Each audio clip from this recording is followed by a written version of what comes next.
Hello, my YouTube crew. What is going down? As Stindu says, what is going down? Are we live? Give me a thumbs up if we are live, and I think that we are actually live right now. You know what I do? I need a little music to start us off. Nothing changes here on this channel of mine, right?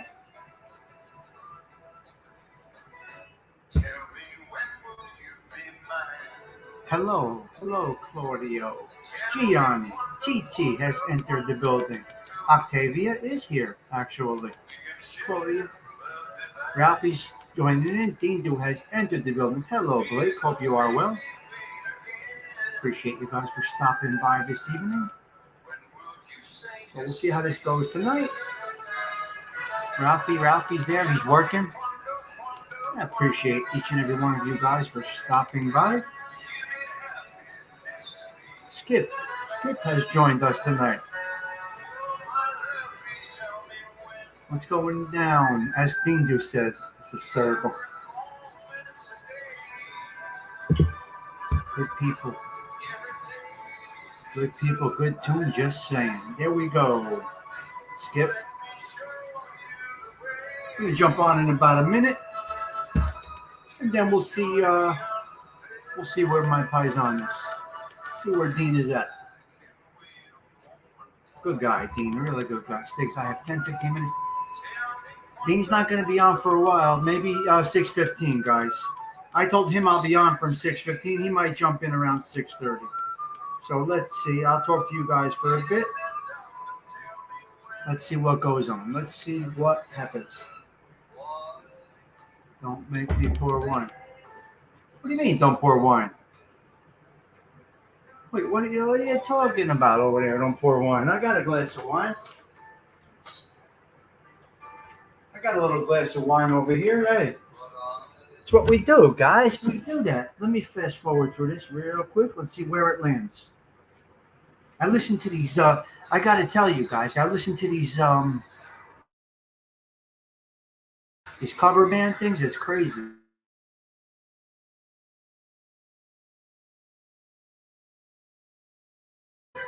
Skip, I got some information for you, Skip. I gotta tell you something. Now,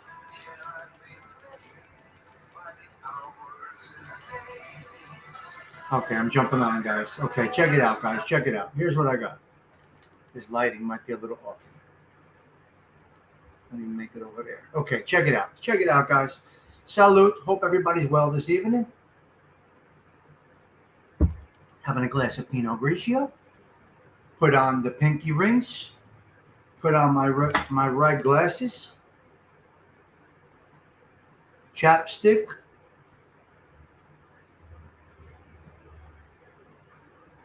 Because that's how we do it over here on this channel of mine. Okay, Skip. A little information for you, Skip.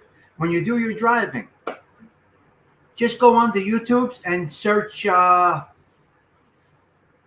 Just you can search music that are cover band, non-copyright, and I could play music my whole show to it's the songs that we like, but it's not the original artist, which means you won't get a copyright strike on that. I got 100 copyright claims before Ralph Mucci, the voice of this channel of mine, explained to me how to do it. So okay. Teresa has entered the building. Yeah, you use a YouTube channel. Yes, I do, Skip. Man, you can't imagine what's on the YouTubes, my man. You're gonna love this. You're gonna love this. You go there and you do the copyright cover bands. Okay, just put in cover bands popular music. Cover bands 50s music. My non-copyright Godfather theme is absolutely incredible. I don't know if you heard me do the non-copyright music for the Godfather. You know what it is, and Ralphie explained this to me. They just mix it up a little bit. They cannot go exact. There's background music, and it's kind of like karaoke music is the way that Ralphie had explained it to me. So there are good ways, and you can really, really, really enhance your driving with Skip with a little bit of that, background music. Let's say you're driving onto 18th Avenue, right? Or wherever you want to go, 86th Street, and anyway, you want to go to Bensonhurst, right? Thing do you're driving through Little Italy. I'm sorry, Skip. You're driving through Little Italy. You hit Godfather. Thing do I said thing do because he loves that Godfather theme. So, say you're driving up Mulberry Street, Skip. you put on the non-copyright Godfather. They have beautiful ones, but it's got to say non-copyright. If it doesn't say non-copyright, can't say thing do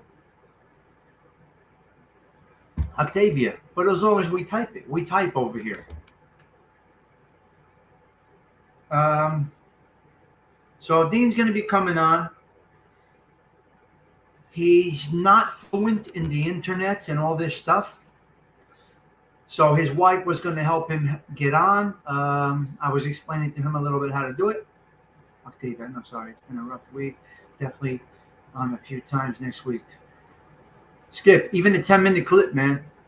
I got to be honest with you, Skip. Even a 10-minute clip going over something, just put it on. Just put on your video. Skip, do you use a hotspot or you use your phone? Joey Dell. Hello, Joey Dell. That totally blows. They don't let us use regular music. I know, it's very, very difficult. But come on. We got Ralph Mochi. All his music. Skip, all Ralph Mochi's music is non-copyright. You can use it. Give him a shout out. Go on your show and wow. Yeah, look, Skip, long videos are not so attractive, right? Hello, Tommaso. Long videos are not attractive at times, but a 10-minute clip of you going through a portion of Queens, let's say you're on 23rd Street, right? Let's say you're on 23rd Street in Astoria, because 23rd Street goes through Astoria. Correct me if I'm wrong. So 23rd Street goes through Astoria. I had a cousin that lives on 23rd Street. Skip is going past 23rd Street. Throw on a Ralph Mucci jam. Boom. Ride through. 10 minutes, log off. You're going to get views. You're going to get subs. Queens, 23rd Street. That will get you. You do the hashtag Queens, 23rd Street. I'm using a fake thing, Bensonhurst, 18th Avenue, whatever it might be. Mulberry Street, Little Italy. Tag it. Go through there for 10 minutes. Put a little music on, and you will grab a whole new audience, Skip. Take it from Tommy Stiggs. I'm learning, but as I learn, I help you guys. That's what I'm doing here. That's all I do here. Learn and help. Learn and help. That's it. I use my phone, which runs. Oh, good. Oh, you got a great signal on that. Amazing. But then how would you play music in the background if you're using the phone? You know what I mean? So we're going to have Dean on. I'm going to drop the link in a little bit for Dean. It's for Dean. We'll chit-chat a little bit. He has an interesting story. I don't want to knock it all out in one show. I would love to have a few shows with him. And we'll see how it goes. He called me yesterday. YouTube has a list of non-copyright music. Yes.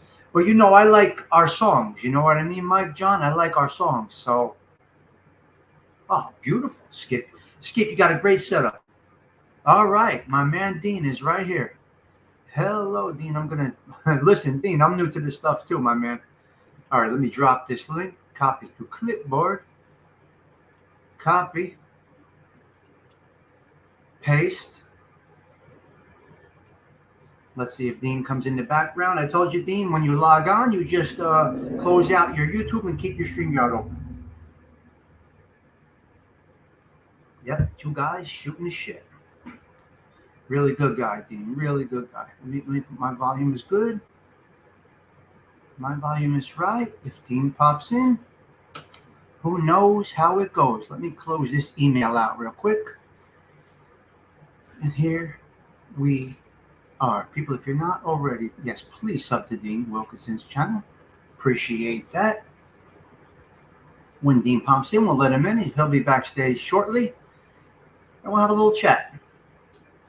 That's how we do it here. Nice and smooth. Octavia, ciao, ciao, Dean. Driving New York with Skip is right. Yeah, driving. So, Skip, yeah, try and do that. It really is. Everyone laughed at me when I said I wanted to be a comedian. Well, they're not laughing now. Hey, the Wine Guild has entered the building. Octavia is still here. He was at the on Angel's show. Yes, yes, yes. Absolutely. Absolutely. Hello, Ralphie. Welcome to the show. I was explaining to Skip about the music, about the copyright music. Skip has a beautiful show that he does. Oh, look at this. This is beautiful. Oh, this is beautiful. This makes me happy. This makes me happy because that's beautiful. Yeah. Well, I try to keep her out of the video. We're not ready for that yet, but I know. Move your. Yeah, you go. You're good. Is that good? Look what I'm doing. I'm having coffee with Tommy Steaks. Hysterical. My man, this is great. I've been looking forward to this. We made a connection through Angel's show, and here we are. So, you know how I do it, Dean. We spoke about this. I don't interview, right? We just shoot the shit, talk a bit, move along, good. Talk about our stories, talk about your story, and we don't have to do this all in one show, Dean. Anytime you want to come on, you jump on. Stiggs, let's talk for a half hour. I got a little story I want, and we'll do it like that. Sounds good. Very relaxed environment.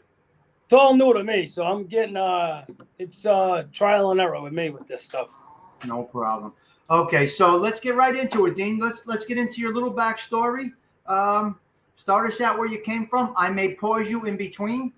I'd rather you did. I do better like that. Yeah, that's how we'll do it. We'll just do it like that. We'll just shoot it like that. What's your backstory? How'd you get involved? What'd you do? What's the story, my man? All right. Well, I'm from Providence, Rhode Island.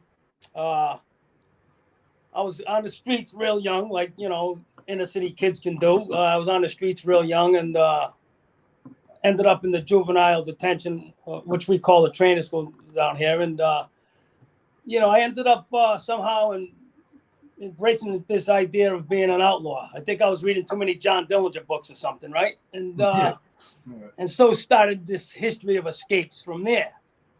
And with each escape, every time I get arrested, I get pinched. They'd bring me back with my. Each time I would progress in crime. I would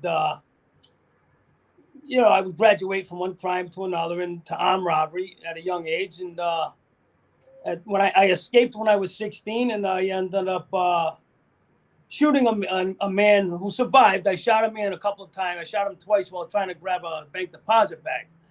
And the state had enough of my shit at that point, and they waved me out. What that means is they sent me to the adult penitentiary at 16. So 1 second. So that was a matter of circumstance, situation, desire. You felt like an underdog. What led you to get into this stuff?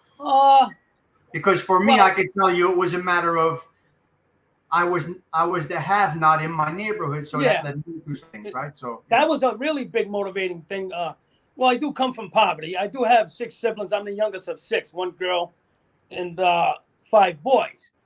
But we didn't have any parental. My mother was sort of around. I didn't know my father, so we had very little guidance. Guidance. Yeah, right. There you go. And my mother's inability to nurture because of her own shit. This ain't me. I would never sit here and blame. No. I'm not laying blame. I'm just laying out my story through my eyes, how I see it. Of course. And so by the age of 10, what people want is reality. It's reality. Right. And I'm always careful not to. There's certain things I like to be careful of. I don't try to present myself as some fucking super tough guy. No. Any of that stuff, and I don't like to lay blame for my own behaviors. Nope. But but I was on the street at 10. I grew up on the west side of Providence, which we call the West End, and it's one of the more crime-ridden areas of Rhode Island, which Rhode Island's only so big anyway, as people know. Right. And I guess it was a series of negative influences from family members, negative influences, guys in the neighborhood. But more than anything, you just touched on it. Like I can remember going to middle school with fucking poverty in them days is different than what kids call poor now. I literally had holes in my sneakers and all that, and I used to get laughed at in school a lot from that, and I wanted to fucking stifle that. So I can remember one of my earliest acts of violence was trying to shut kids up through violence. And I'm a slight guy, I'm very small, so I used weapons. I learned that in my neighborhood. So I was committing assaults in middle school at a young age and committing crime with a relative at a very young age. I did my first burglary. I was probably 8 or 9 with a relative. So goes the whole like the influence, the poverty, the whole poverty thing with people. I didn't deal well with kids laughing at me. I know now the word for that is emotional intelligence. You're too young to have that at the time, but you know, usually you're nurtured by your parents or something, or some relative or some adult figure may teach you how to deal with stuff like that. I had no. I learned from kids off the street how to deal with somebody, how to shut them the fuck up, so to speak, in my acts of violence. So I was getting in trouble at a very young age is the point I guess I'm trying to make. Yeah. And by the time I hit 16 years old, the attorney general, they had enough of my shit and they waved me into the gate. I caught 10 years to serve with like, I don't know, 60 something years suspended in total. Cause I ended up on what they called the crime spree. I used to drive stolen cars around, you know, shit like that. I drove stolen cars around. I carried a gun when I could. I was sniffing coke at a young age, and I thought I could be a somebody with this behavior, and I felt like a somebody around the neighborhood. You know, I was getting recognition. People noticed me. Absolutely. You know, and that was make you feel good. It was like it's motivated by false pride. First of all, if people are respecting you because of violence, that's not. No, that's a false thing. That's a false respect. It is. Yes. And if you're feeling pride for negative shit, that's a false pride. But you know, those neighborhoods are full of that, and I was like most other kids. Well, I shouldn't say that. I wasn't like most kids because I was a little more ahead of the other kids. They didn't really wave kids out in those days like that. So I was one of the first of a small group of kids waved out for violent crimes at that time, and I got to prison. I went right into population. I had a brother serving time at the time, but he wasn't in the prison I went to. And I went right into population. I already knew not to go into protective custody. What age was that? 16 years old. 16 in adult prison or juvie? No, I escaped from juvie for the fourth time. I shot a guy and committed some other robberies, and they sent me to adult prison. I got arrested. I went to where they have an emergency hearing. I forget what the hearing's called. And 5 days after my last arrest as a juvenile, because if you commit at the time, it was 2 felonies after the age of 16, you could be waived, your jurisdiction over can be waived into the adult system. Yes. And so that's exactly what happened. I was waived as an adult. Just escaping was my first felony. Escaping as a juvie. That was felony number 1. Yeah. And then I picked up a bunch of robberies, shot a guy, got into some beefs. You know, I shot my whole fucking neighborhood up because I got robbed down there. And, you know, I didn't take too well to that. And I just wreaked havoc in my neighborhood and kind of like, you know, as you know, Providence is a small city. Yeah. So it's very easy to build a name if that's what you know, I was on a mission to build a name for myself in that world. I know in the real world that don't mean shit, but when you're a kid trying to build a reputation, you know, but to guys in the neighborhood, it does mean something. It's false. Yeah, it does. It's false. It's phony. It's meaningless to the world, but to people, it's a big deal. You're looking for validation, basically. Right. Validation. I wanted, and it worked because I ended up around all older guys. I was hanging in the neighborhood bar at 13, sniffing lines of coke, playing pinball. There was a lot of moments would arise when you were reminded that you're just a kid. You can't do this and you can't do that. So there was a lot of that, of course, along the way. But, you know, I was hanging in a bar. And I had no adult and I wasn't going to school. In those days, there was a truant officer, but you could not even go to school and no one even gave a fuck, it seemed like, right? No. And, you know, so I went to prison. I went from bad to worse. Yeah. I graduated. By the time I was released, I had graduated to robbing banks, and then I took to that career for a while. So what was your sentence in that first adult sentence? It was like 70, 60 something years, but all concurrent sentences with 10 years to serve. Oh, after you, I'm talking about right after the escape when they sent you up to hot court. What 10 was years. the 10. 10? You got 10 10 to state. serve. I served 5. I was paroled at 21. I hit the streets with a savage-like mentality because during that time, I had spent time in a supermax or a high security, which some guys may call a shoe unit type of environment. Sure, yeah. 23 hours a day lockdown. Sure. They know now what that does to a guy when you serve a lot of time in your cell like that. It kind of just, man, Makes it you a better turned criminal. into this anger. I Makes ended you up with an Makes you uncontrollable. a better criminal. That's all it does. Makes you a Yeah, better. and I hadn't, when I got to prison, my intention was to become a better criminal. And, you know, like I always like to say, prison is like, you know, a school, and crime can be the curriculum if you choose to go down that road. And I made a conscious effort to, you know, to embrace crime, because it kind of was all I knew. Yeah. And, you know, Yeah. in this prison here, it's unlike most others in the country, where those other prisons, you got the big gangs running the joints, you got Aryan Nation. And down here at the time, the mob guys had the most influence. They kind of controlled it. It's a small prison. There's only like 430 something guys in this maximum security. This is state penitentiary. It's a state prison, but it rivaled the rest of them in terms of violence and all of that. You know, state prisons, no joke. I mean, state prisons can be, as you know, they can be tougher than some federal prisons, depending on what state. It ain't like that. Ain't the case here now, but at the time in the '80s, it was a Wild West show, and you know, you had, you know, the best thing that ever happened to me going there was having a violent streak because you need it. Yeah. But the other, you know, you are in there with a lot of guys, you know. And at the time we had crews, we didn't have gangs. And I ran with a crew from my area, my neighborhood, the West End, which this encompassed also like Federal Hill guys. Federal Hill down here is the big Italian conclave, like Silver Lake. These are all neighborhoods that these guys kind of stuck together in prison. So that put me around a certain element. And so, what was that element, Dean? That was it all violence? Was it all organized crime? Bookmakers? Was it a mix of everything? It was a mix of everything. You had black crews of significant status, guys, militant type guys. Sure. There was even, and you get a lot of transfers from out of state. So you could have anything from fucking Black Panther to a fucking white supremacist from another state. But for the most part, the ruling, in those days, there was mostly just black and white prisons in prison down here. There was like 5 Spanish guys. What time are we talking? What year? 1983. 83, okay. And so it was a very small element of Spanish. It was just basically generally black and white inmates. And the majority of the inmates, because Rhode Island has a very high Italian population, especially then, I don't want to say a majority, but a good portion of them were Irish and Italian only.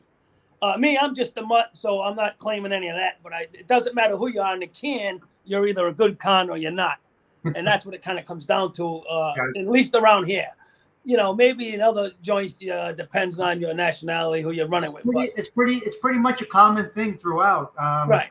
You're kind of right with that.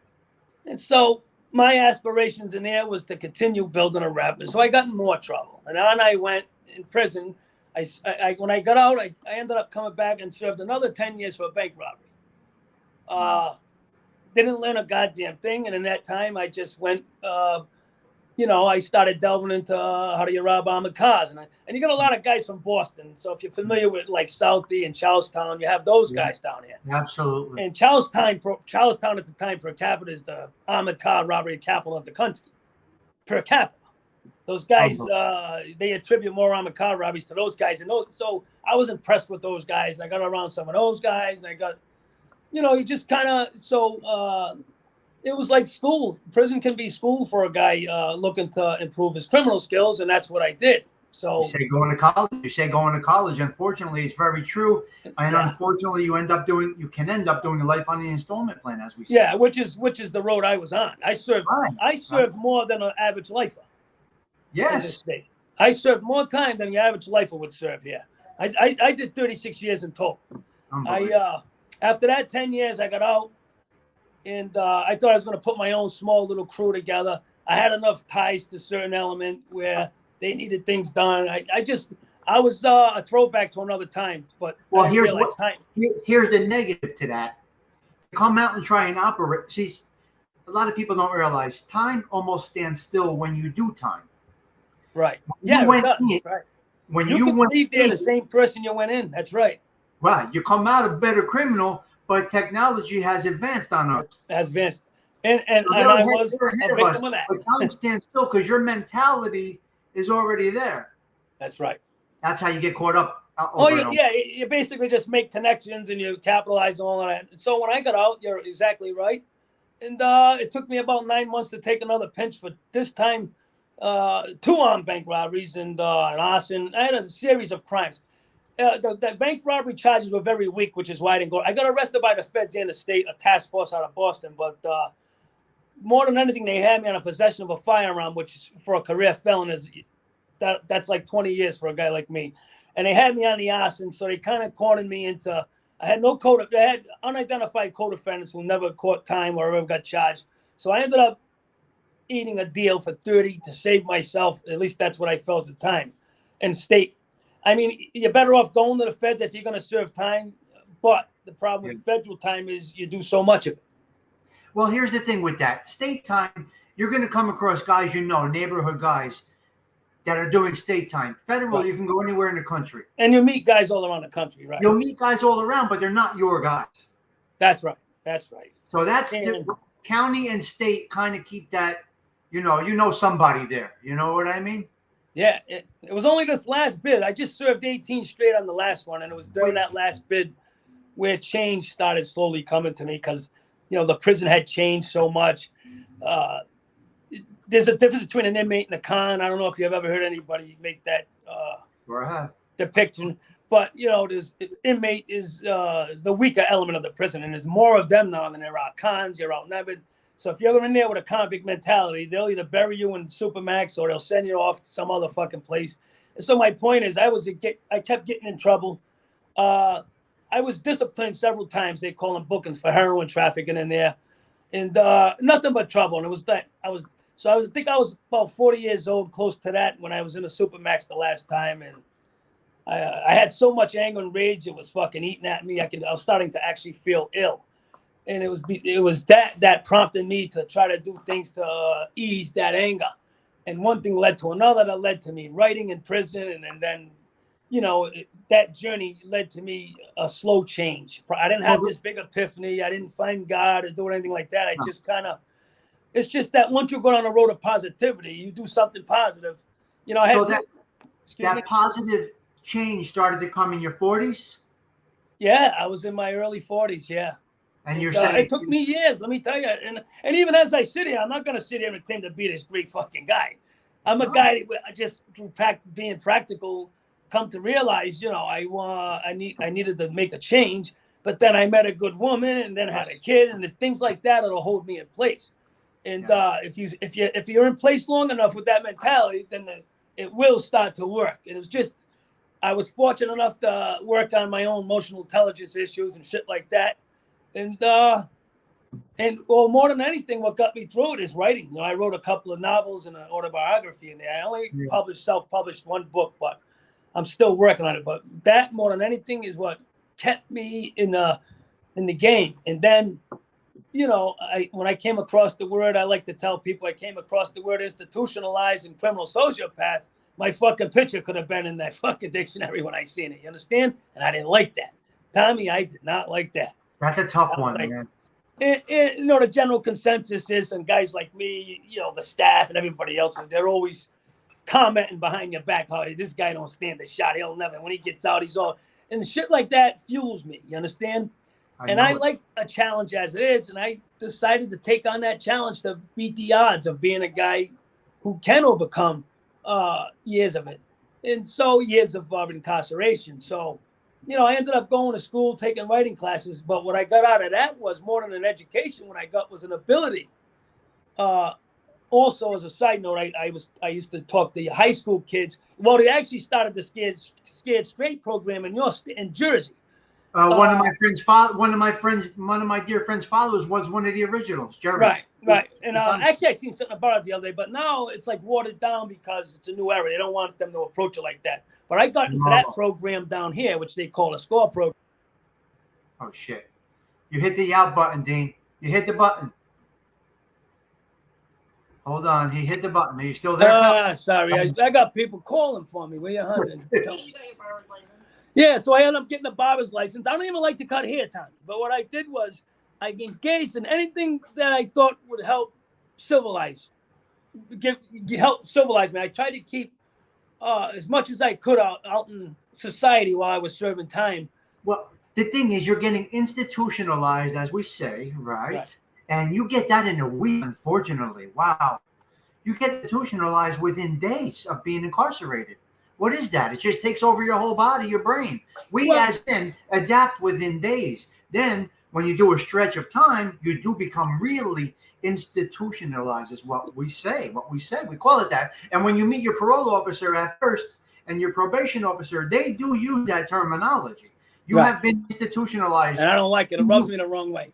But do you feel you're ready? Do you feel you're, you know how to be ready. That's right. In regards to getting institutionalized so fast, well, when you get to prison, you go to a maximum security, you better get on board real fucking fast. Because you need to get on board real fast and get with the program, or, you'll find there's a lot of, you're just dealing with so much fucking hostility, or it's a volatile atmosphere. But I think what I've read once in psychology, like after 5 years, anyone who's in after more than 5 years, a certain psychosis or something comes over you, and but I know that you can train yourself to outthink it through habit. All you're doing is you're in the habit of doing these things in the can every day. You get up, you're being told what to do, blah blah blah. And prison can rob you of your identity if you allow it. You can.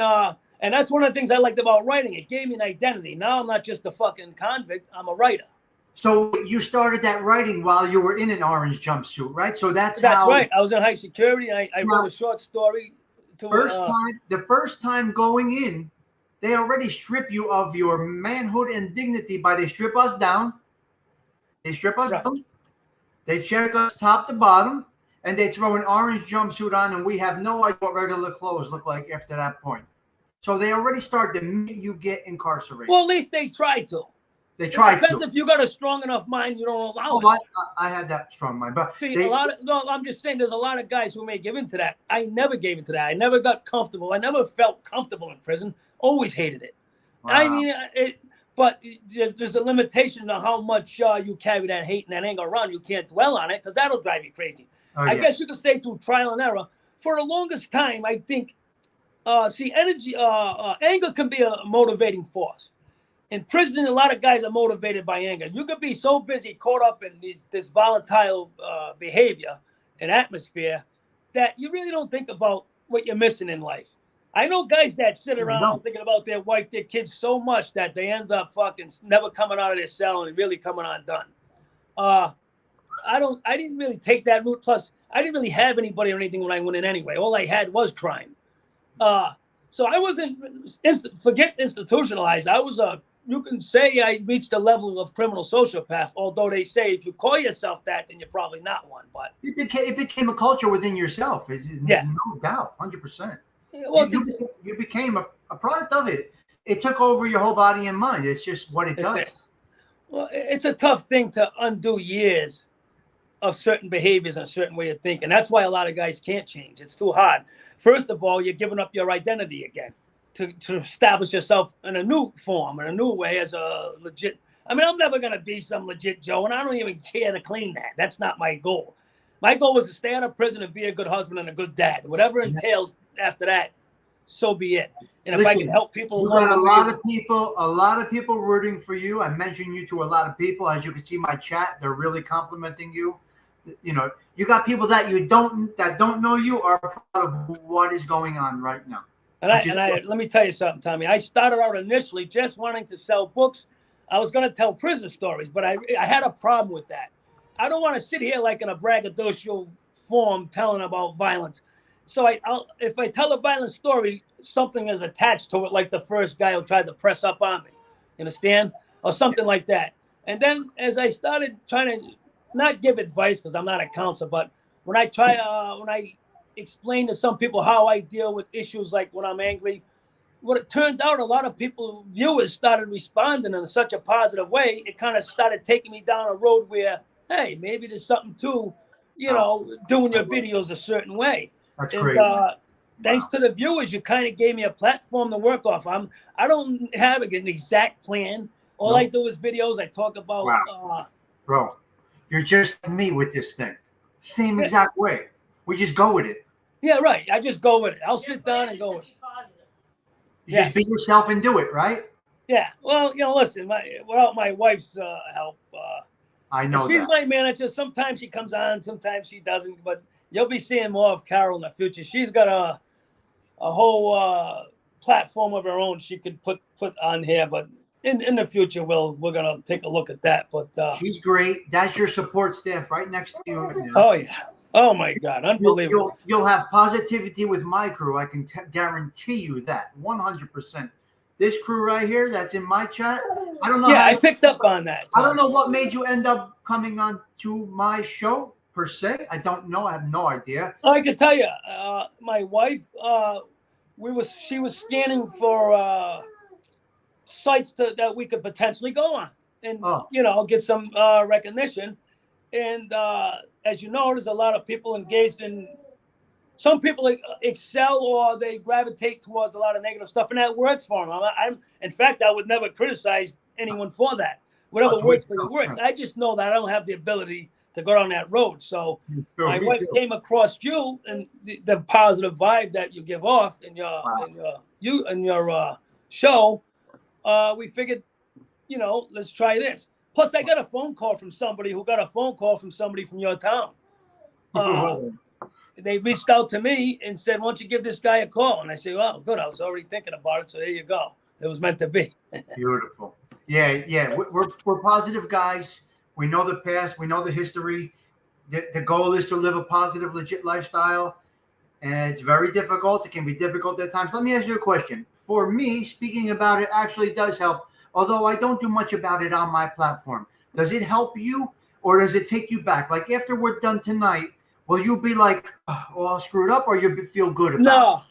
No, because like I told you, I gave speeches before. I used to be like that, but I'm a little more, I don't know, a little more collected when I deal with things. Because I trained myself to be ready to get out of prison. So in doing so, I started talking to professors. I started talking to groups of people, not just students. I engage in all kinds of things in prison that allowed me to overcome being flustered. I still get flustered on things, but for some reason I'm a natural. I don't want to say I'm a natural at certain things, but I just have an ability to. I may sometimes get flustered real quick, but I have a way to calm down and regroup immediately. I don't know. I just figured that shit out, Tommy. So when I get off of this, I'll go into some thought about it, and then I'll evaluate how well I did, how well it went, like anyone else would.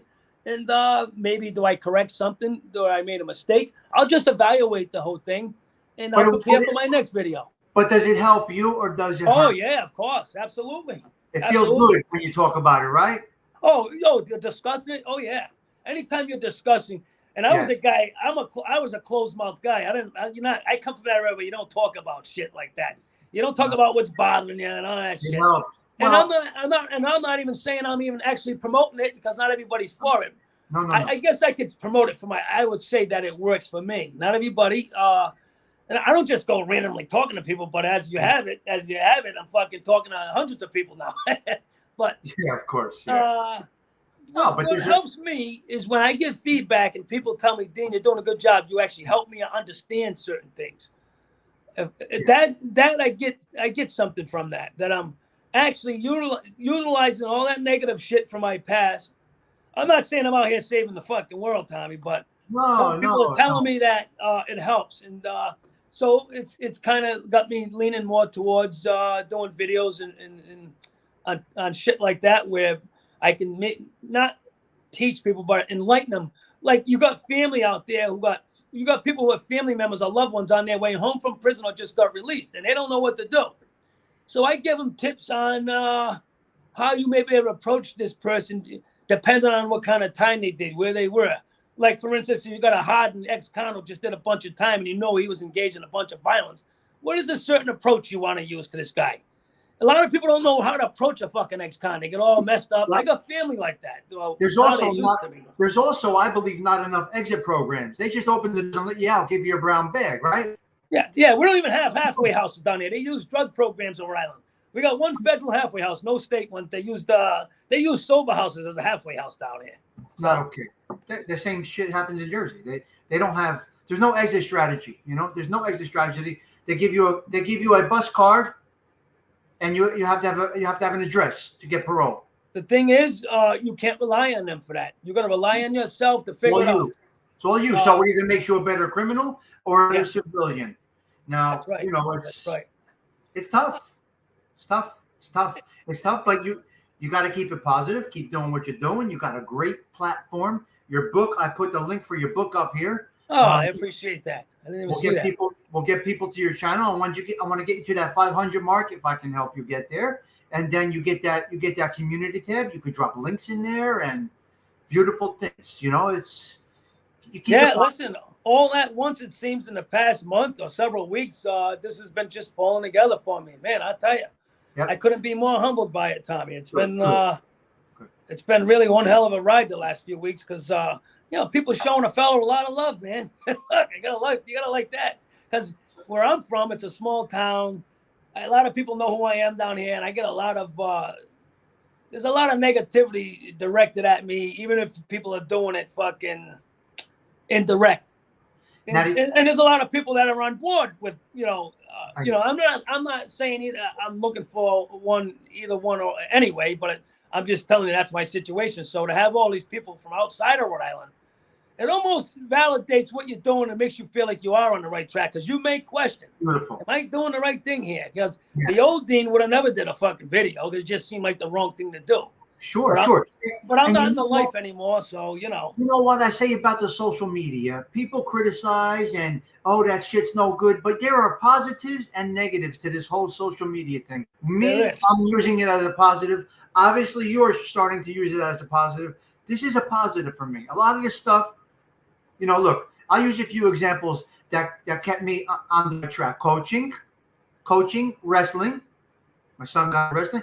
I went as a volunteer coaching. Certain things that distract you. Did you remove yourself from the element? I found that helps a lot. Oh, yeah, absolutely. Well, like even out here, I write. Writing is my biggest proponent. My biggest, I'll use the word distraction as far as going to another. Wow. But now I have a child and I have a wife, so that requires But between giving my attention to them and the writing, I'm removed. In prison, you got to remove yourself from what's. I mean, at the same time, you're in a maximum security. You gotta. People get insulted by you. It's like a bucket of crabs in there. You got guys that've been around you for years. When you was, engaged in all this negative behavior, and all of a sudden you're making a change. Well, it doesn't sit well with everybody. You can actually have problems on your way out. Well, on your way out of that way of thinking, I should say.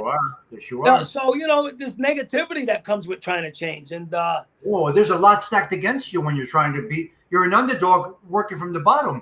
And there's a lot of obstacles, a lot of negatives, people not liking you. People are looking for you to fail. That's right. You believe it, they're looking for you to fail. But then you find another group of people that are giving you a positive vibe. And I think this platform did this for a lot of people. I really, really do. Well, the positivity, or like they say, the righteous thing will always outdo the negative shit by a long shot. But you got to be strong, sometimes it's one step forward, two steps backwards with change. But the whole idea is, how do you get back up? I don't know how to lay down, Tommy. I didn't know how to lay down when I was pursuing a life of crime. So it's the same mentality. When I was 16, after I got that 10 years, you know what the judge said to me? He said, because I had committed so much crime, it's ridiculous. I went on what they called a crime spree. He said, Mr. Wilkerson, one last thing. The amount of energy you put into committing crime and violence, he goes, if you learn to channel it, you'll be a successful man one day, I think. I didn't understand what he said at the time, but now I get it. It's 100% true, man. Listen, that shit does work. And now I'm 53, and if I could have used that energy, and I was doing this, that, and the other thing, managing things, and just running the mill, man. And if I could have just, applied that, right? But someone's got to teach you though, Tommy. Someone's got to teach you how to do it, or you'll learn it through trial and error. Well, first of all, I guess you got to want it in your heart. Well, right? you got one in your heart, and like you said, the support you didn't have. You didn't have. No, that's right. We didn't have the. You didn't have the. What did we? The nurturing is what we said before. You know. Yeah. That's, well, right. Well, you don't know how. That's what nurturing is. They teach you, I guess. That, and most people have adult figures in their life, whether it's an uncle or whatever, that teaches them certain aspects about. I just absolutely did not have any of that.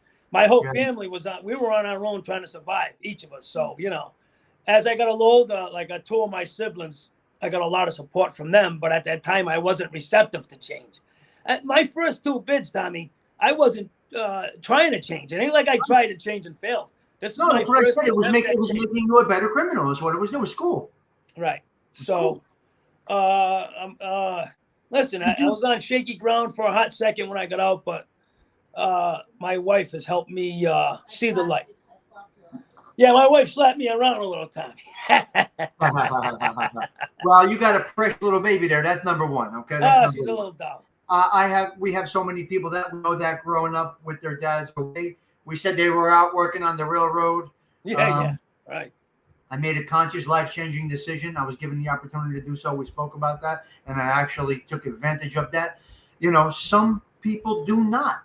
It took you a lot of years and on your own to make that positive change. Where you were in the cell that day and you just said, "This ain't working. This ain't working." Not working. It's not working. Well, really, it was like almost by accident. Each thing I did, like the writing, I didn't say to one day I'm going to change. What I did was I said I got to find a way to curb my anger because it's making me feel ill a lot. First, I tried artwork. Then I tried writing. And I like to tell a story how I showed a short story from my childhood that I wrote to a hardened guy. And he said, he more or less, in short, he said the story moved him and I should keep writing. So I wrote a few other things. But as I continued to write, I found that it worked. But then I wanted to take writing courses. So I took a couple of college writing courses because I was a little intimidated by going to college at that age. But once I took these courses, I realized, hey, look, you can hang in there with them at a fucking college classroom.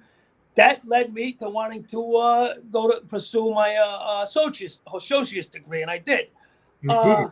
Wow. And then I wanted to get involved in another program that was at another facility down here. And in order to do it, I had to make some changes. So I started talking to the kids. And that's what allowed me to get classified and moved out of the maximum security to a medium security. But this was state or feds? All state here around. See, we have one big compound. We only have one maximum security down here. Wow. And we had 2 medium facilities. There's only one big medium facility, a minimum security, and a high security, which is a supermax, all on this big, huge compound. And that's it. And one federal detention center in another city. So, and we all everyone's familiar with everybody around here. It's really, that makes it tougher, actually. Because you feel like everybody you knew growing up, all the familiar faces, everyone's always watching. So if somebody comes at you sideways, you're really feeling pressure to make a fucking move, to make a statement to everybody. It's just, there's a lot to overcome. I don't know if I think it's, in some ways, being familiar with a lot of guys in the can here can be helpful or useful. In other ways, it can work against you. Either way, none of it's going to happen unless you want to make a change. So this is true, 100%. You got to change the program. You got to remove the hard drive, put another one in, restart that computer, and just move forward because. That's right. But I'd walk across the prison yard with my books coming from school and see the same old guys I always know hanging out in the fucking wall looking to cop dope and all that other shit. And I'd make the comment, they'd look at me like, come on, Dean, you think that nobody was being disrespectful, but there's always that lighthearted humor. Come on, Dean, you think you can change? I had guys look me now and say, you can't change. And that would fucking burn something up in me. How dare you tell me I can't do something? That's my mentality. I'm glad they said that. That's fuel for you. If you got your mind already set to that positive way, that's fuel for you because, they're looking to, you want to change, you want to rewrite history, not repeat it. So it's already predicted what's going to happen to you, what's going to happen to me. It was predicted. You're going to get life on the instant plane, and that's what it's going to be, right? Yeah, that's right. So me, personally, I wanted to change that. Right. And I said, well, they're not going to see me in cuffs again. It's not going to happen. And how am I going to do that? But I can't pay the bills, and I'm going to have kids, and I can't. But you got to find a way. There is a way, and you can't prove them right. You can't prove the naysayers right. And that's what you did when you walked past those guys, believe it or not. You're like, fuck that. This is going to come out right. I'm doing this. And That's right. That's right. I mean, right you know, like I said, it took me years to really arrive at, I'm really going to make a change. It was more like, for instance, I tell a guy, I want to get involved in that program. And the guy's, they're never going to let you do that. Or you can't. You think you can go to school? And I would take that challenge of school and complete it. I thought I couldn't do it. And then I take another challenge. And that's kind of what led to the change. Like, that's beautiful. Now that I was thinking about it, I'm saying it was all these little challenges along the way, positive challenges, we'll call them. But so we made a good connection, and that's because I think we can relate in some ways. Okay, mine was small potatoes, not even a fraction. Listen, everybody's journey is just important. My time inside was your holding time, because it's crazy, but I got that same vibe, that same. Oh yeah, but listen, your journey on the streets, I'm sure, was just as complicated as any guy in the can. Listen, everyone has their own challenges, you know. I don't try to measure it like that, because I was, you know, you got guys, hey, I was in the fucking can, I survived. Listen, this fucking guy survived, his daughter had cancer, this guy survived the car wreck. What the fuck? We're all survivors of certain different events in your life. I don't really put a measurement stick up to that stuff, Tommy. Good. It's how you got back up from anything. Mine just happened to be years of incarceration. You know, you got a guy who's fucking loses his child. He's got to get back up from that somehow. That's more difficult than a guy serving time. So, you know, not like, you know, that's one way to look at it. It's really a matter of how do you fight for yourself, I guess, you know? You're right, man. So you're proving the naysayers wrong. You're doing your thing, and you're keeping it positive. You're working. Obviously, you have to work. You have to do things, right? Yeah, that's right. Well, at the moment, and I won't go into it for the legalities of it, I am out of work at the moment, but I anticipate being back to work in the next month. I worked the whole time I was out, but I got injured, and that sat me down for a hot second. But when you're on parole, you have to work. You better have a damn good reason not to. They'll violate your parole. So I'm actually enrolled in a class. I might take a few college courses while I'm working, but I'm trying to make sure I can work it all out. I mean, I do have a child, and you know, so wow, I'll be pretty busy, and my writing will take a hit once I do that. But you know, if I'm not, I kind of like a chaotic schedule sometimes. I kind of do better with that. I noticed. Yeah. Like being busy, I should say. Being busy. So, yeah. Well, you need a sense of purpose every day. That's my big thing. You have to have a sense of purpose. It could be growing a garden. It could be going to a job. It could be whatever it might be. If you don't have a sense of purpose, you're going to lose your mind's going to travel. Right. You ain't kidding. And listen, I'm glad you brought that term up, because in prison, like I say, they try to rob you of it'll rob you of your identity. You need to feel worthy, have a sense of purpose in there. Wow. And I had forgot that term right there until you said it. You gotta find something in that gives you a sense of purpose. Like you said, it's really that simple. Because you feel human again when you got something, you know? You need a sense of purpose. So even inside, I tried to get a job, whatever. I tried to do this, that. My dear friend in Raybrook right now, he's a wise guy. You know what he does? He teaches yoga. Yeah, there you go. He teaches yoga. This is a knockaround guy, a made guy, and he's inside teaching yoga because he needs that sense of purpose. Now, on my show, I come up with a lot of sayings, and they can relate to it somewhat, but they don't understand the origin of some of my phrases. You understand that phrase right there? Yeah, absolutely. Of course. You understand it deeper than anybody would. The moment you say to me that a wise guy is teaching yoga, the first thing I think of, there's a guy trying to keep his shit together, and that's a smart guy.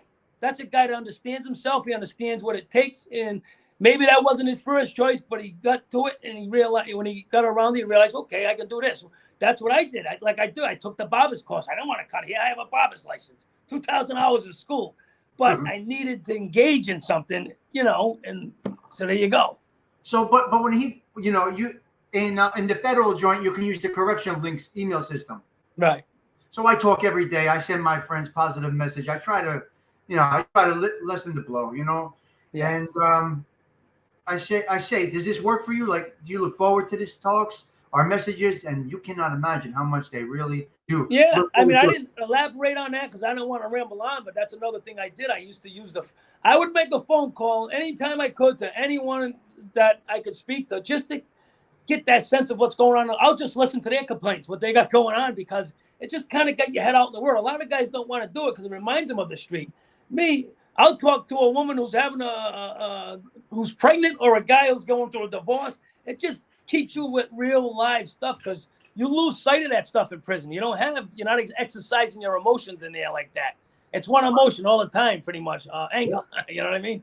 Dean, it goes back to the phrase institutionalized. Yeah, right. There you go. I mean, you were fighting to not be totally institutionalized, and that's what you were doing. You didn't even know you were doing it. Well, what I was doing was preparing myself, because I did, as you know, like I said, 2 bids before that. And when I got out, I remember the first time I did a bid and got out, I was I was 21, and I was in this relative's house, and a bunch of adults were in there having an adult conversation, and Tommy, the fucking thing was lost on me. They were talking about everyday events, current events, and I just couldn't engage them, because I didn't have nothing to say on it. And from that point on, even when I was back in the can, even though I wasn't trying to change, I started learning. I would read newspapers, anything, magazines. I promised myself I'll never feel like that again. So even before I decided to make a positive change, I did make an effort to educate myself. Wow. Just so I wouldn't look stupid. I wanted to be able to go out to dinner with a woman when I look like a fucking moron or something. You understand? That's how I looked at it. And it turns out all those small efforts I took way back then led up to me probably sitting here in front of you right now, because I don't have a hard time out here as some guys. I get anxiety, I do all that, but the moment I walked out of prison after doing 18, they give you a check, you go up the street and you cash it. My then girlfriend, now wife, says, I'll go in there with you, it's all right. I said, give me that fucking thing. I'm going in there by myself. You sure? Yeah. See, I do little challenges like that. I went in that bank and cashed that fucking check by myself, and people might say, what's the big deal? Well, it's a big deal. I never had a bank account in my life. It's a good feeling. It's a good feeling yeah, that's right. Because one of my strengths is I don't let false pride get in the way. I don't mind asking somebody about something I don't know.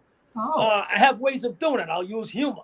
I've had, Tommy, the simplest things you would ever think. I went into a bathroom. I seen no fucking knobs in the bathroom of a restaurant. I'm like, what? How do you turn this thing on? No. So a guy comes in, I'll use humor. Hey, listen, I've been out of circulation a long time. Can you tell me how to turn on the sink? And the guy laughed, but I used humor. But really inside, I was feeling a little anxiety. I was like, man. Or swiping a debit card. I drove my wife nuts with that one. A little things you take advantage, putting gas in the car.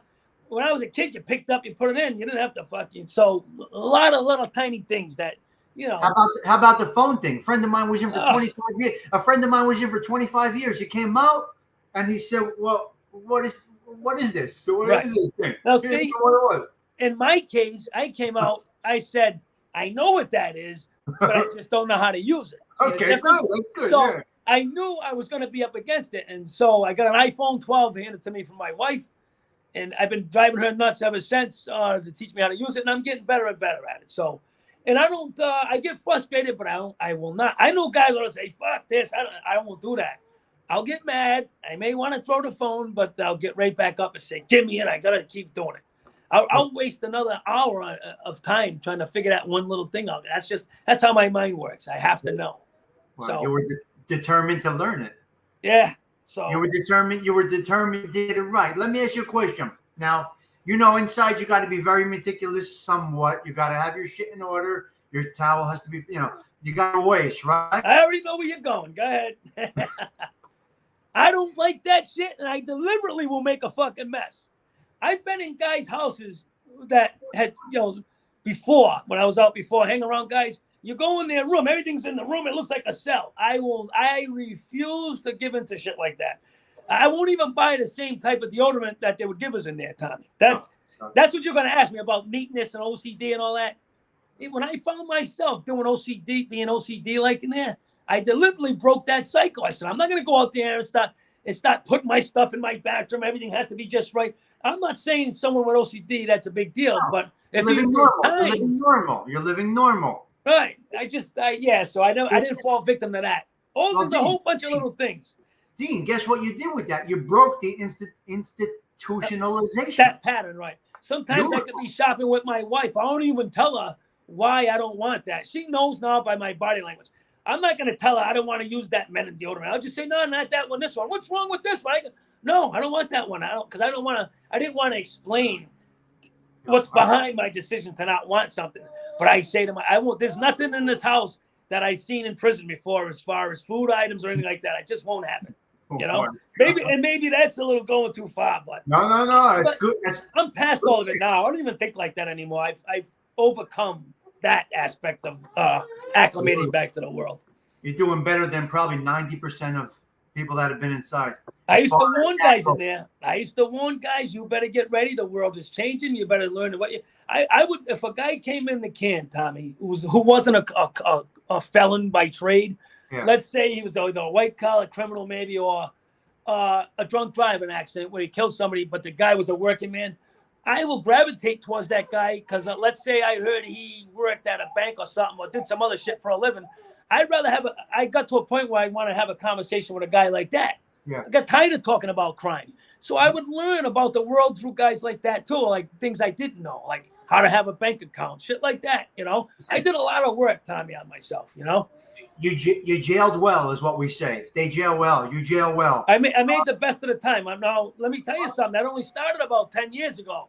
Well, we say jail well. That's a term, right? Yeah. Well, I never heard that term, but I get it. It makes sense. No, that's a term, jail well, because that's what everybody uses on the outside. Oh, Joey's jailing well. Johnny's jailing well. And we say they're doing okay. Yeah, right. I got you. Yeah, somebody goes up to visit, and you can tell they're doing well. That's just a terminology from. Right. Yeah, it makes sense. Yeah. But for a little bit of irony with the whole thing, I was one of the worst guys up there in terms of. Wow. I was on both ends of the knife. I was always engaged in one thing or another, beefs. I went to high security, Tommy, at least 6 times, 8 times altogether over the years.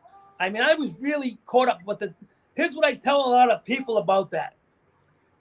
The guy that's very committed to that life, to that level, that's the guy, if he decides to change, he got a better shot than the average guy. Because the average criminal that they're not sure, my wife, my kids, I never had that problem. I was absolutely sure I wanted to be a criminal. My point is, whatever I sink my teeth into, I give it my all. Wow. So just that kind of explains why if I was one of the worst guys up there in terms of getting jammed up all the time, when I changed, I'm a guy that is, I don't want to say excel past, but like you say, I'm adapting easier than other guys because I'm now giving this my all. I didn't half step either way. That's my point. Well, because of some of the skills that you honed later on in life. In the beginning, you were all in, 100%. And not that you weren't all in later on, but when you started to realize, okay, I need contact with the outside world. I need to know about such and such as having a baby, this, that, the other thing. And you adapted. That just came natural to you, bro. That just something inside you turned the switch. You probably don't know when or how or why. No, well, I know when. Well, I know exactly when it started. It started with the anger. It's just that the word, the wanting to change didn't come instant to me. It's what I did to curb my anger when I started writing. That's the day change started because writing led to this, that led to that. Ultimately, and then I got to a point somewhere in there, I'm like, I can fucking do this. I can actually change. I can do this. It came a little at a time, but it started with that short story I wrote, trying to curb that anger, keep myself busy. That's it. That's the moment it started. I was in Supermax. I was about 40, and I remember that day well because I was feeling kind of ill, and I was reading this criminal psychology book or something, and it was saying something about you can actually feel ill if you carry around anger all the time your whole fucking life. And other guys around me were coming undone. Those environments, guys will tell you, 23 hours a day lockdown. I watched a lot of guys come undone, Tommy. I was terrified of that. And I questioned my own sanity. Don't get me wrong. I've had moments where I'm like, damn, how do you know you're not fucking crazy? Because you might even do little odd things. You're like, wait a minute, that ain't me. What the fuck would make me make that decision? I'm sure I had moments like that.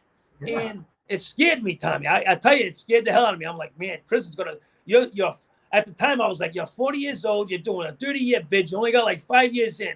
You got a long way to go. You better figure this out.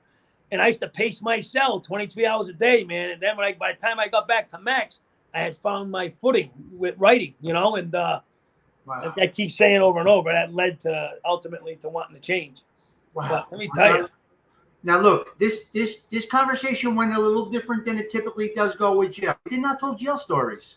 We didn't talk about violence, drugs, or anything. Do you like that type of talk? Yeah, of course. Anytime I can. I mean, I don't have an issue talking about. I No, kind you of don't. don't I know, really but like telling sometimes- jail stories, but I can. Obviously, I can tell a story. I was there a long time, but no, I don't mind this at all. I mean, I think if we got the viewers for it, why not give it to them? You know what I mean? What the hell? Why? I mean, if they're listening to you, then they're probably looking for maybe some of them are interested, and maybe another time we can go a different route if you like. But listen, you call me and say, Stiggs, I got a story about this. Let's go on with it. Boom, we'll go on. Well, they're on. Well, anyone subscribes to my channel, that's what they're going to get anyway. Okay, so you'll get some of that. I want to get real quick. I want to talk to the chat real quick, guys. When we opened up the show, I put how many subs Dean had up there. What is he at now, guys? Can anybody tell me, TT? The subs when we started versus the subs he has right now. I want to get him to 500 if I can. What do we got, guys? What's he at? You were at 460 something, I think, when we logged on. I was at 461, I think. 465. My wife tells me. 463 right now? No, that's impossible. 463 when you started. Yes, Chris. Huh. What are we at now, guys? TT, can you check?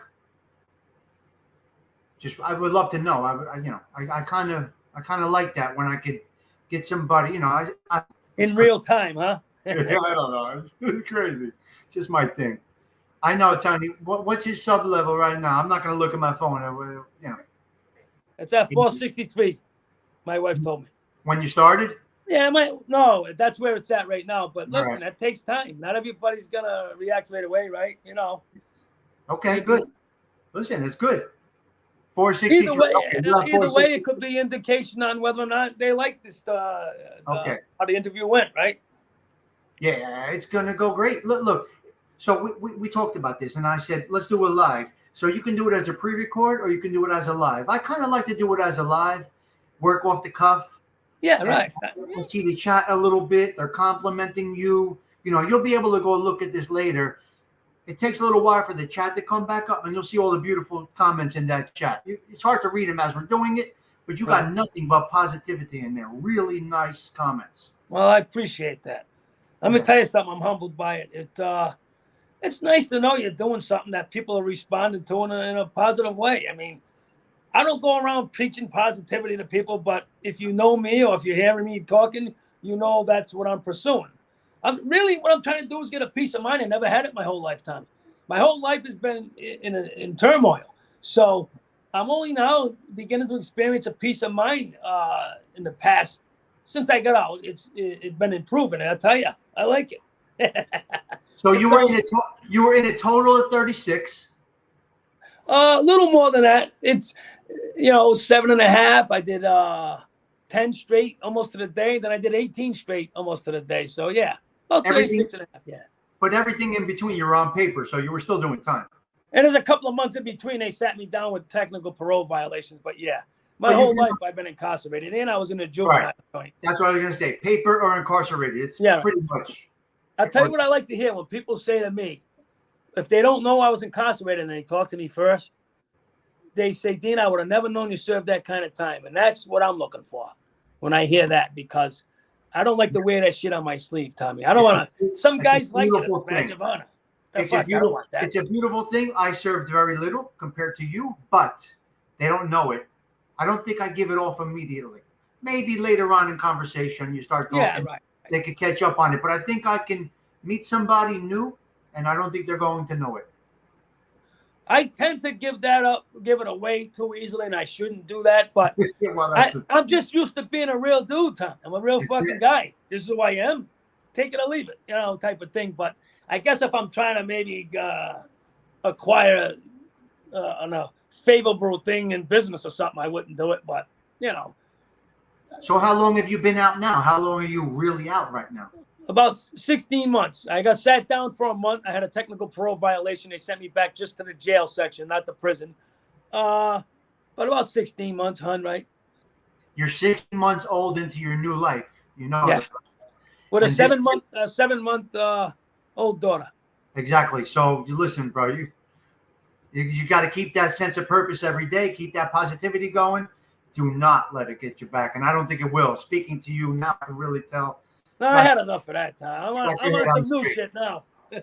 It's hard to, you know, people don't realize what's inside someone that's been inside, right? The reaction it can vary from a lot of different ways. That's we right. we can express our anger to a situation in many, many different ways. That's right. You look at it and you're like, I'm gonna wring that motherfucker's neck, right? And it might not even be that guy at that moment. He might have did something very minor, but it's the 90 other things a guy, because there's a lot of false pride with doing time, or a lot of pride, however you look at it. Because when you're in the can, that's a big thing. Macho bullshit and all that's a big thing. So you're used to maintaining a certain level of respect. Well, you're not going to get that out here. People don't live life like that necessarily. No. So a guy might, when he gets out, he lets little slights go. He got slighted here at the store. And then he's had enough by the end of the week, and somebody does something dumb. And now this misdirected anger or whatever, or this shit built up, and so there's a lot of things I'm aware of. When I stop behaving a certain way, I catch myself. I'll start getting fucking, I know myself. I'm not saying I got it down pat 100%, but the whole thing is you got to know yourself. You got to come to, it's a very difficult thing to learn who you are, necessarily to find yourself, who you really are. Not everybody can face that. You have to face certain things and be real with yourself. I spent a lot of time on myself, and I don't want to sound all fucking corny, but you got to kind of like yourself too. If there's a self-hatred going on, forget it. You're going to be a fucking self-destructive guy. Listen, you got all the variables covered, all the aspects of success and being free you have covered. But I have to apply it. I'm not saying I apply it correctly all the time, but no, it's work in progress, Tommy. Look, it's a process. It's a process, and I understand it fully. But when you hear those birds chirping in the morning, man, what's better than that? Little things that most people ain't listening to. They don't even get it. They don't even get it. All the little, you have a lot of insight with this by saying something like that in itself. Chirping, that's the first thing I hear when I wake up is these birds out in front of my window. I tell you, it's really, and then I look over and my daughter's smiling at me. You got it, brother. I mean, that's a common thing, but the chirping of birds, you want to hear something silly? Something is, when I first walked out, the smell of, what is that, carbon monoxide from a fucking car going by. It was the most beautiful smell. Beautiful. Pollution, smog, and birds and crickets. It's music for us. Right, that's right. Now, this is 20 plus years later for me, and I still, when I hear those birds chirping, I'm like, I got it. I'm good. Yeah, I was doing all kind of silly shit, grabbing leaves off a tree. No. That's fucking. It's almost like a little kid learning all over again. Not silly, learning, but getting in tune with shit. Like it's amazing what people take for granted, until you take it away from them, then you realize, Jesus, man. And I try to explain that. And wow, the birds chirping does it for me, man, every morning. I mean, I have my issues. My anger ain't going away easy. It's going away kicking and screaming. But you know what? It's definitely a faded thing for me now. You are your own project. Yep. You are your own project. It's up to you. Yeah.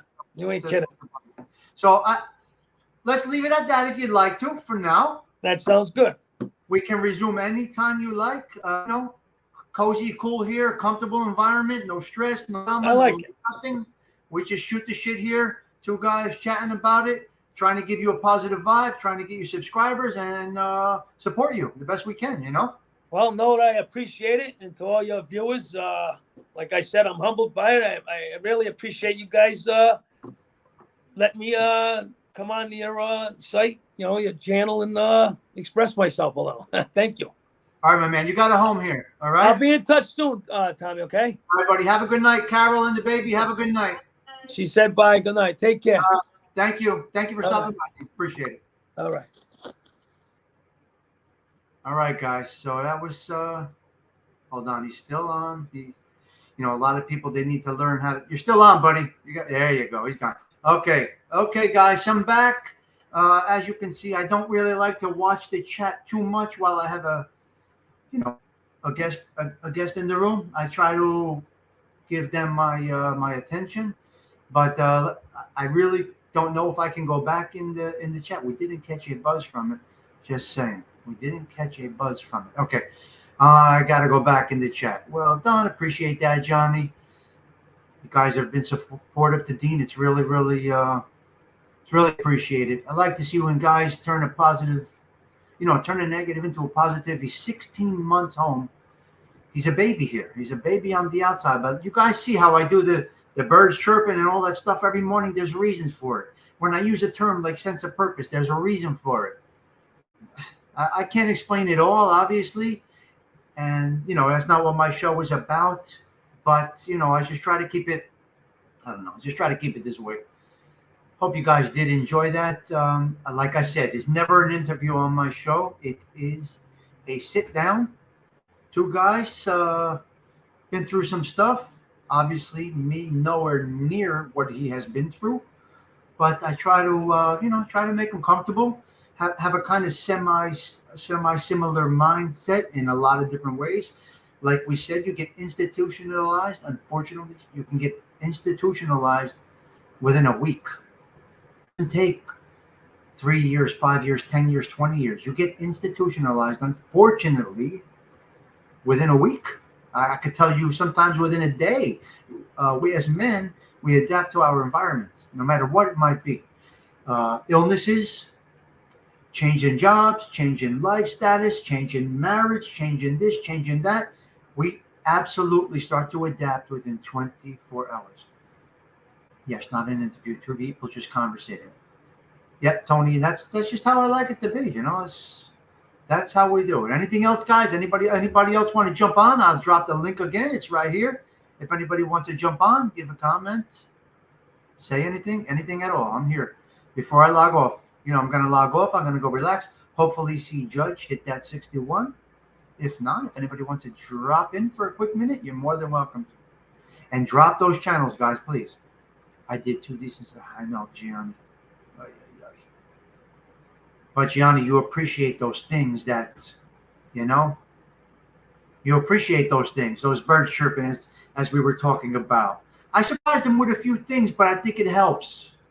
It's good to talk to people that have an understanding, I guess you can say, If anybody wants to jump in, leave a comment, whatever. If not, I'm just going to bang off.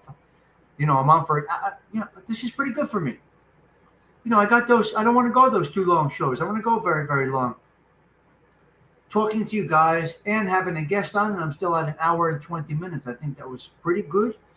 I wanted to take Dean away from talking about the stories of violence, drugs, and all that other stuff, and talk about the reality things that will keep you in a positive way. Some people speaking about it is therapeutic. Some people, it takes them a while after speaking about it to get their mind back. It's very, very, now listen, nobody has ever interviewed me about these things, and I'm okay with that. I kind of like what it is right now. Some people talking about it really helps. For me, sometimes that stuff does help. A lot of people don't appreciate their freedom until you have it taken from you. And Christopher Throw, that's 100%.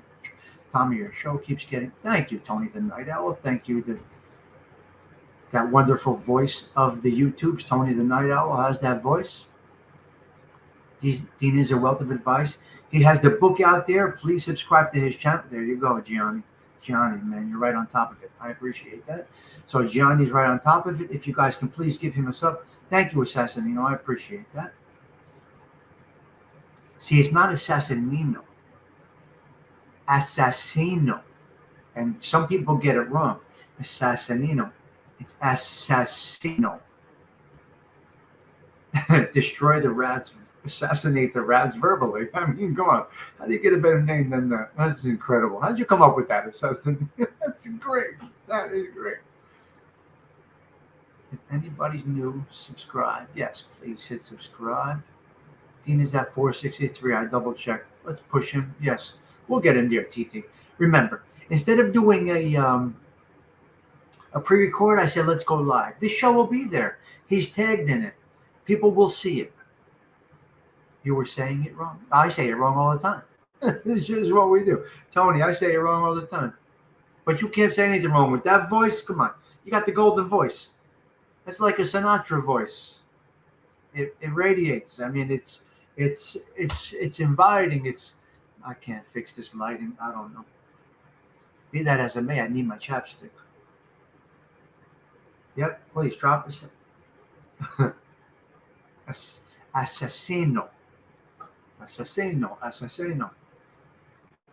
All right, guys. If anybody's not dropping in, I'm going to bang off, I think. Go to tell Dean to stay away. Dean has it all figured out, Johnny. Dean has it all figured out. He knows what's what. They looked at my channel and they said, let's go there. Hold on a minute. Because I heard from Joey today, too. Hold on.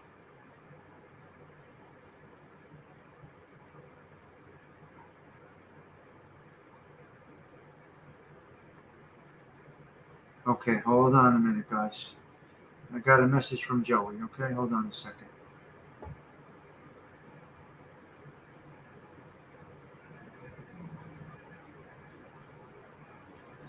All right. So, Dean, Joey sends you good luck. 36 years. Even to him, he says that's a lot, man. That's a lot. Poor guy, 36 years. But you stood up, cuz. So, all right. So, Joey messaged me. Hold on.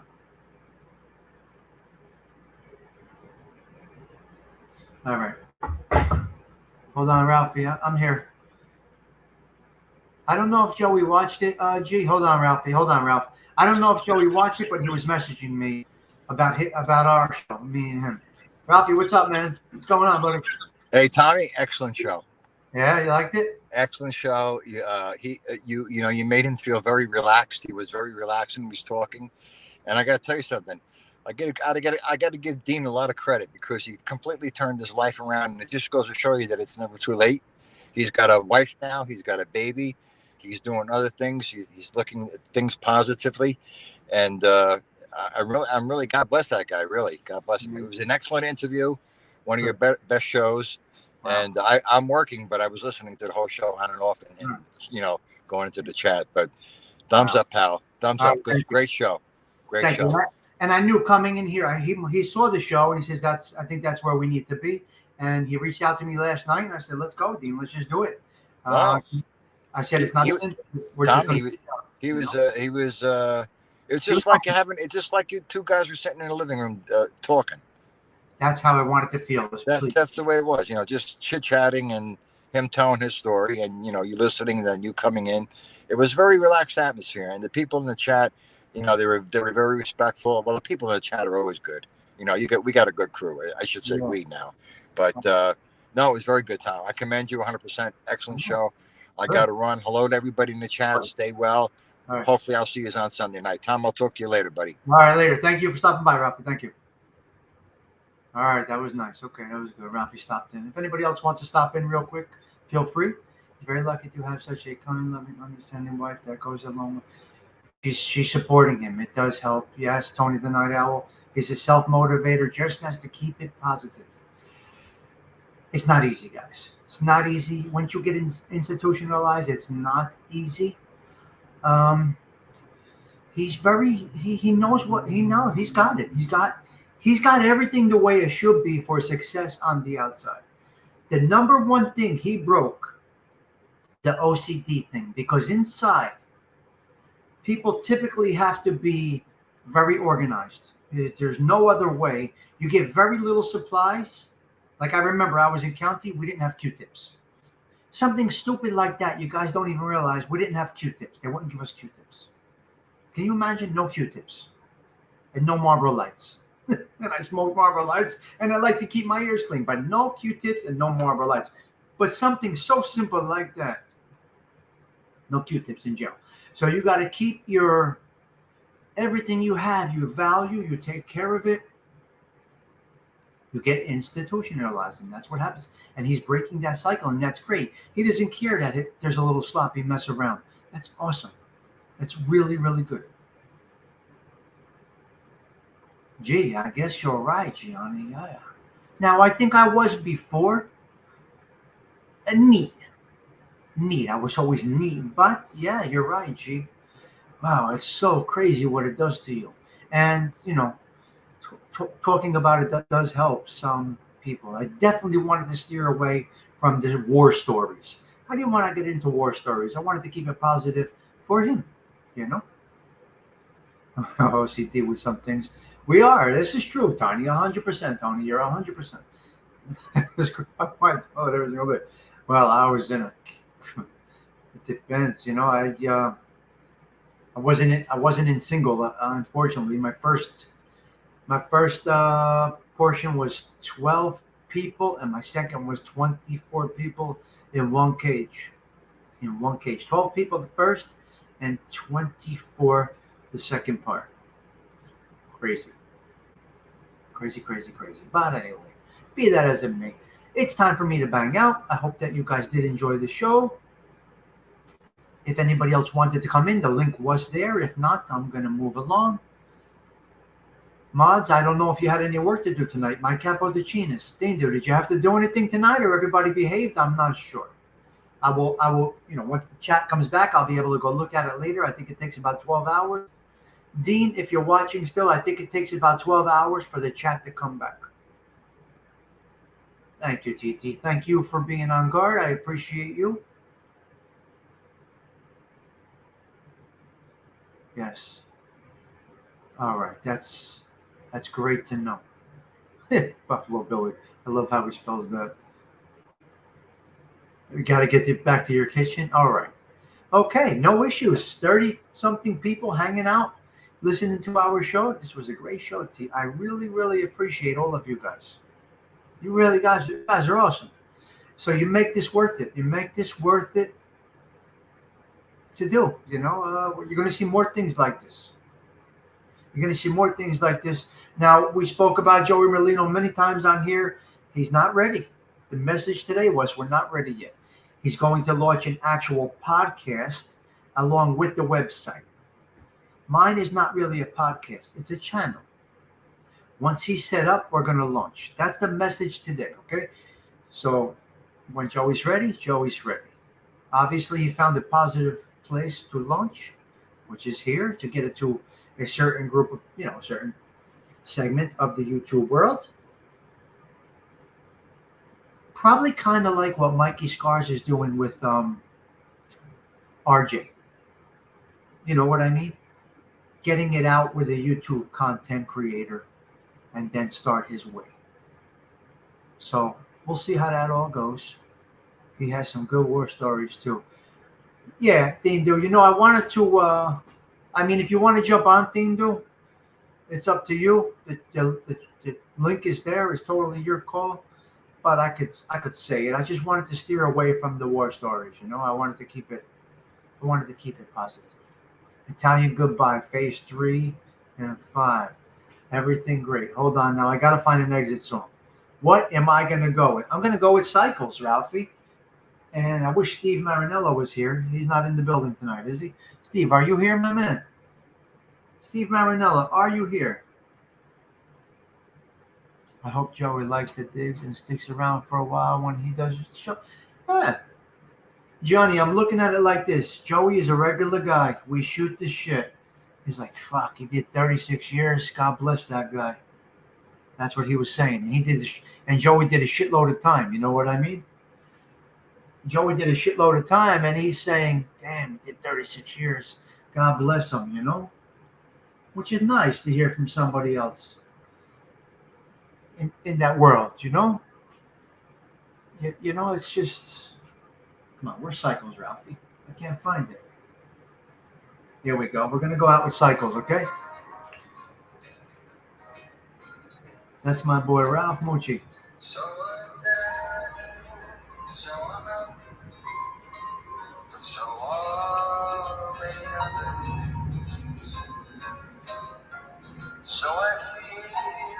Yes, a podcast and a website, Johnny. We're going to launch it here on this channel. Yes. Just regular guy shooting shit. That's how I like to do it. Yes, Johnny. Yes. Joey Merlino's sports podcast. Yes. Yeah, Johnny, it looks like these guys are looking for channels that don't have drama in them, from what I understand. I'm not sure. I don't have the explanation in total, Johnny Bradfield, but it looks like they are all watching and looking for these channels without drama, apparently. It's the way it looks right now to me, you know? So I don't know. I'm just going to go with it. I take it where it goes, slow and steady. Wherever the show goes, it goes. And that's where we're at. Joey's a sports whiz. He'll do great. Yes, he will. You know, we talked about it a little bit, and he seems, he seems confident. Takes a lot to put a website together. I never knew it. I know, can do no problem. I never knew, guys, that it takes so much work to get a website together, and that's what he's working on, a website first.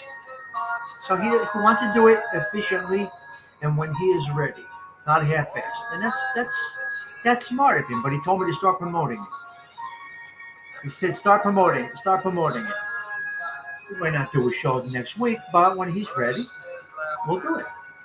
And I'm happy that he picked me. We have a strong mutual friend that got us connected like that. Me and Joe, we have a very, very strong mutual friend. And he put it together just in case anybody's wondering how I made the connection with Joey. Yeah, so Johnny, that's how we made the connection. We have a dear, dear friend, mutual. And that's the story, guys. You want no drama? This is your place to go, guys. I can look for that, but not now, Chris. I can't look now, but we'll look for that. I gotta look for non-copyright version.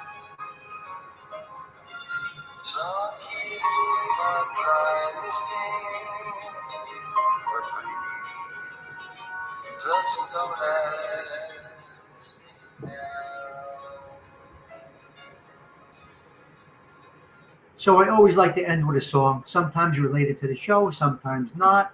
I opened up with a little, I don't even know what I opened up with, but I wanted to leave with Cycles. It kind of fits the bill for the show. Cycles, cycles, cycles. Life keeps going in cycles. First you're up, then you're down. First there's laughter, then there's tears. So about the show, like I said, I'm not changing anything. Slow and steady. I respect, appreciate, and get along with each and every one of my soldiers, which you guys are. Johnny is a soldier. You guys are all soldiers. Exactly, like grown men doing drama doesn't make sense. So we had Dean on. We will have Dean on again. I like doing self shows. I do pretty good without a co-host. I like when Ralphie comes in. I like when Team Do comes in. I like when Detroit comes in. I enjoy guys for a couple minutes. I'm going to do that one show where it's all about content creators. So yeah, like I said, TT, 9 months, and all my analytics that I went over yesterday, it's mind-boggling for such a small base to have a nice viewership. You know, some people have 10,000 subscribers and have a short view log. You know, I had a nice breakdown yesterday. I broke it down yesterday on my show. So listen, every morning, 7:15, Coffee with Stiggs. A few nights a week, we do the wind down, depending on who's on. Okay. Next week, it looks like my friend Bobby's coming on. He's clean 259 days tomorrow. Bobby, I need prayers for my boy Bobby's a neighborhood kid. Not many guys are around from my neighborhood right now. From my neighborhood, not my state. From my neighborhood, they're not around right now. But Bobby, he actually overdosed. Ralph, my dear friend Bobby, overdosed when we were at Tammy's son's wake, Ralphie. When I was pulling into Tammy's son's wake, who overdosed, I got the call that our friend Bobby overdosed. Same day. So, dope. Heroin, heroin. So he's fighting strong. I hit him up, not every morning. I don't want to be a pest. Bobby, what's up? Bobby, what's up? Another 24. Another 24. I want to encourage. You know, a lot of us do these things that we don't do publicly. We do shit behind the scenes. So my friend Bobby's 258 today, I think. 259. He's going to hit 200. 60 days. Yeah, we were at our other friend's son's wake, and now as I was going into that wake, um, I got the news that Bobby was very, very sick from an overdose. They found him in the street in Toms River, New Jersey. And he's 258 days today. He's a butcher by trade. Can you imagine? He's a butcher and he's doing well. Hey, just chilling. Thank you for stopping by. I do appreciate you being a part of this little crew here. Do appreciate it. And thank you for the introduction, Assassino. We do appreciate that. As always, I respect, appreciate, and I'm humbled by the amount of people that I do have here. We welcome everybody here. And when you do come in here for the first time, you get a warm welcome from this crew. You get a warm welcome from this crew right here. We welcome everybody in. Yeah, Bobby's doing well. I keep praying for Bobby. So, the heroines have no certain years if anybody could fall victim. Prayers for all struggling. Yes, Gianni. Drama-free zone. Thank you, Johnny. Appreciate that. It is the drama-free zone. Tommy is just sub. Tommy is just sub. You, just chilling. Tommy, you mean you just subbed? Or you? I don't know. I can't make that out, my man. Just chilling. I do love that name, though. It's pretty cool. Just chilling, because that's what we do here. We just chill. That's what we do here. Ralph Mucci, fantastic singing. That's great. You guys are nuts.